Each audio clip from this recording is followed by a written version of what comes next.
Good morning, grade 7s, and welcome back to WorksheetCloud and to your English lesson for today. My name is Mrs. Fauger, and I do hope that you will enjoy this lesson. Remember, if you have any questions, you can email me at the email on the screen, grade7@worksheetcloud.com. So before we jump in, actually, I found this quote that I thought was quite cute, and it made me laugh, but it also made me just realize that I'm just human. And it says here, I never make the same mistake twice. I make it like 5 or 6 times just to be sure. So I just want to encourage you. I've certainly made a lot of mistakes, and my biggest advice to you is to just dust yourself off, climb back up, and try again. We're all human. We all make mistakes, whether it's something to do with school or a particular assignment or something at home. Apologize if you can, if it's your fault. If it's something you can fix, fix it.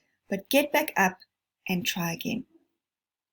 So on that note, let's jump into our lesson for today. So we are looking at our daily starter, which is going to be the word for the day.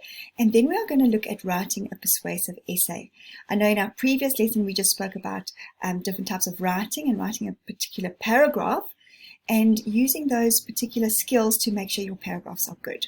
Using linking words to make bridges between different thoughts. So today we're going to specifically look at a persuasive essay. So we're not looking at a narrative story or anything like that.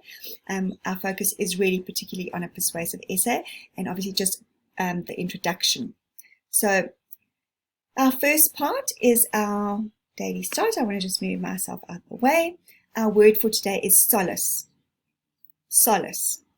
So it can be used as a noun or a verb.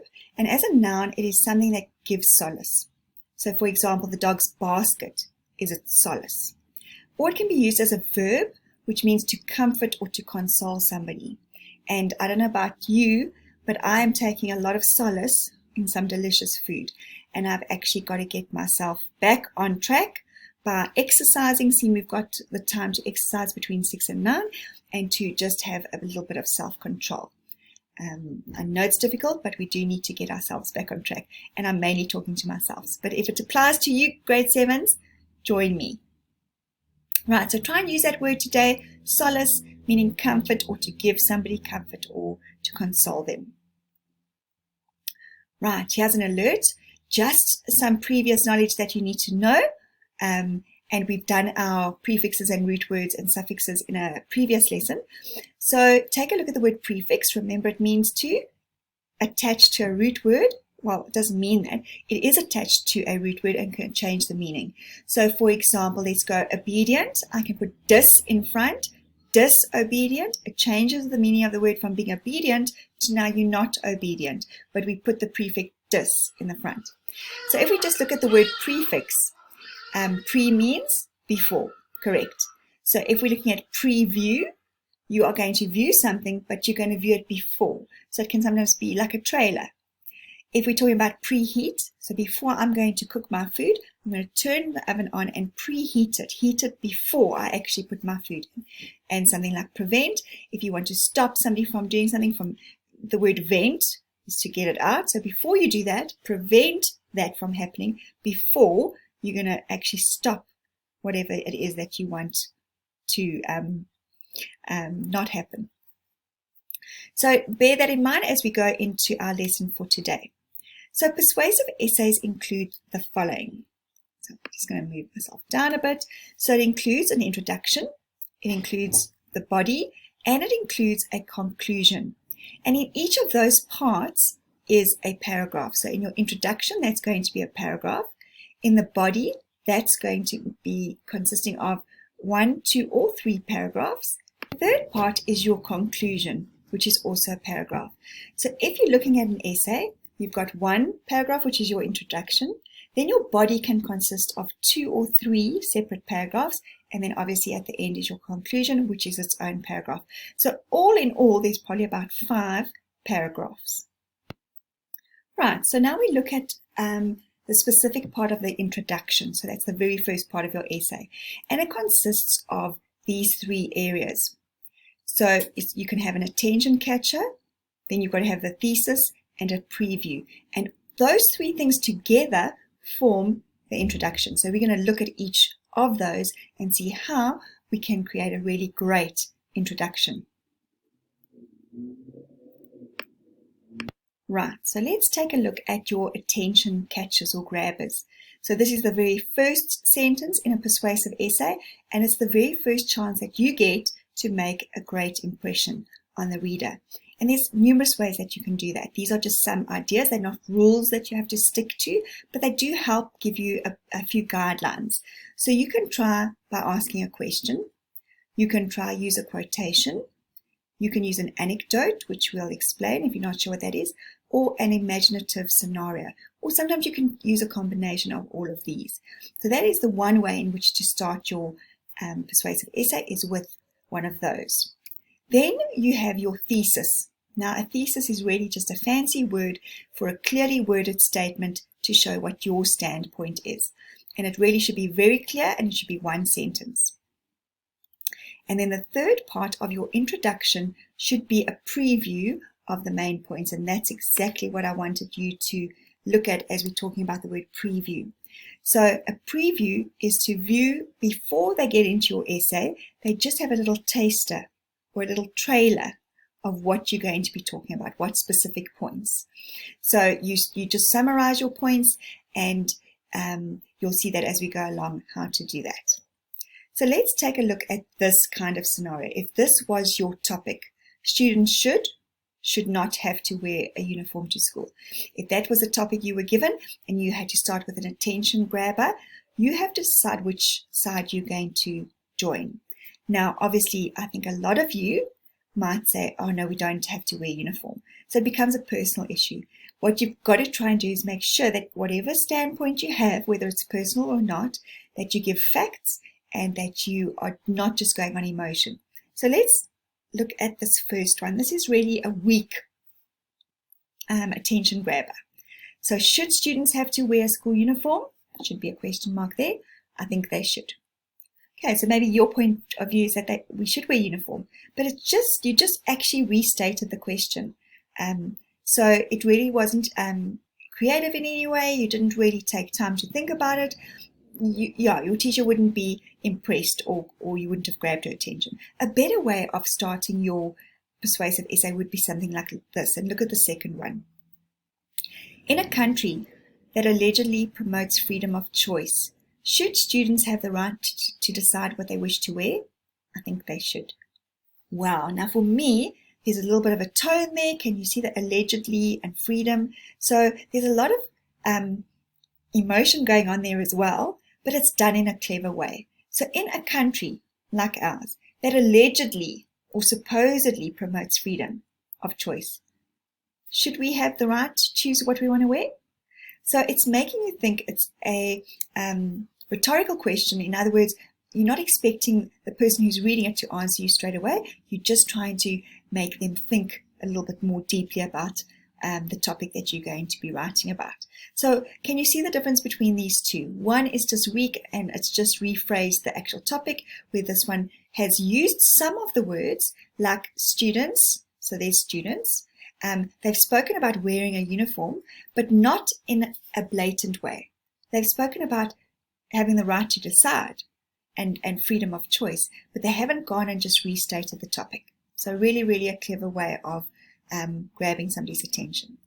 Then if we look at the second part of what you could include in this kind of introductory first sentence or lead sentence, is you could use an anecdote, which is a short story. It's a way to connect with the person who's reading your story, but it's obviously got to be relevant. So you might have a story of somebody who was wearing a uniform and they were in another school, and so maybe they rivaled and the boy got beaten up. It could be that kind of story. But remember, don't get so carried away in the story that you forget that this is a persuasive essay. And now it suddenly becomes a narrative essay. You don't want that. So I would avoid anecdotes unless you're really, really clever with them, and stick to perhaps the first one, which was asking a question. Another way you can do is a scenario, which I love using. This is where you start with the word imagine. And you just create a picture in the reader's mind of what could possibly be, or imagine if it was like this and how we'd cope. So here's an example of something that you could work on as a start. Imagine a world where everyone can only wear grey. People who try to be creative are punished. Is this the kind of world we want to live in? So there you've used a bit of a scenario, the imaginative scenario, plus a question. So really, really clever use of trying to grab the attention of your reader with your persuasive essay. And then we look at your thesis. So again, the topic is students should or should not have to wear a uniform to school.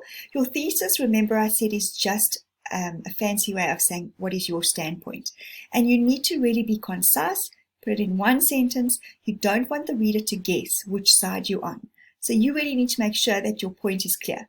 Students should not have to wear a uniform to school, or students should have to wear school uniform to school. So it's not debatable. Do they know where you stand? Have you been clear? And then we look at the preview, which is that, and the reason why I went through prefixes. So remember, you want to give the reader a preview or a taste of what points you're going to be discussing in the body of your essay. So, for example, if your topic again is students should or should not have to wear, you've already spoken about, remember, your imaginative scenario, or you asked a question. You've said that you are for wearing a uniform or you're against. And then you're going to end up, so if you were against, this would be your preview. Students should not have to wear a uniform because they cost too much money, they limit individuality, and it is thoughtless to force people to wear certain outfits. So do you see those 3 points? There's my little trailer or my preview. I'm going to be talking about these 3 things in my essay. I'm going to be talking about how expensive uniforms are, and I'd have to do some research and find some real facts about the price of different uniforms. Secondly, they limit individuality. Maybe you're going to do a bit of research there as well. And you're going to discuss about thoughtfulness or thoughtlessness and forcing people into doing something that they don't want to do. So there would be your 3 topics that you're going to be discussing in 3 separate paragraphs, but in your main body. Right. So now we've come to the final part, which I love, and this is where you put everything together. So you're going to put your attention grabber or catcher at the top, your thesis, which side you're on, and then your preview of what you're going to be talking about in your actual essay. Here we go. So I'm going to read it first, and then we'll go through and discuss it. In a country that allegedly promotes freedom of choice, should students have the right to decide what they wish to wear? Students should not have to wear school uniform. Students should not have to wear a uniform because they cost too much money, they limit individuality, and it is thoughtless to force people to wear certain outfits. As you can see, I just put our ideas together. This would not be the end. You'd look at it and go, okay, let me work on this a little bit. You've got your 3 parts, your attention grabber, your thesis, and your preview, but you want it to flow. So the first part I'd leave, in a country that allegedly promotes freedom of choice, should students have the right to decide what they wish to wear? I would then make sure that you go, I believe students should not have to wear school uniform. The reason students should not have to wear school uniform is because they cost too much. So you can play around a little bit with it to make it flow a little bit better. But I hope that was helpful. I was going to say it's a quick and easy way, but it certainly isn't. It's a quick lesson to teach you, but for you to then work on it is going to take some time. Remember our previous lesson on planning, brainstorming, doing a draft, and then doing it again before your final product, that editing, revising, checking, spelling, taking different words out. You can see here, for me immediately, I would go and look at students, uniform. I don't know if it had uniform again somewhere else. Oh, there, outfits. So go look at what you've done eventually and then go, okay, instead of students, let's try and use a different word, because it's sort of, as much as you want some repetition, you don't want too much repetition. We've used freedom over there, and it's lovely that we didn't then go use it over here. We just said limit individuality, which is the opposite of being free. So do you see how you can work on those kind of replacements of words? Synonyms, use your thesaurus, get a little bit of variety.